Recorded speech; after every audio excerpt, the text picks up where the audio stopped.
என்ன விஷயத்தை பற்றி பார்க்க போகிறோம்னு பார்த்தீங்கன்னா, யாக குண்டம் தானாக தீப்பத்திக்கும் எரியும் ஒரு விதமான மந்திரத்தால் எப்படி தீப்பிடிக்க வைக்க போகிறோம் அப்படின்னு சொல்லி நெருப்பே பற்ற வைக்காமல் தீப்பிடிக்கக்கூடிய விஷயத்தை இன்றைக்கி காட்ட போகிறோம்.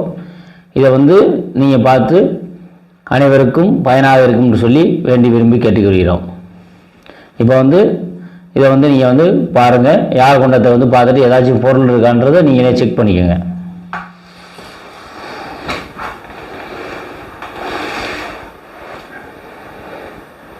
பாருங்கள், இதில் ஏதாச்சும் பொருள் இருக்கான்னு பாருங்கள். ஏதாச்சும் இருக்கா? நல்லா பார்த்தீங்களா?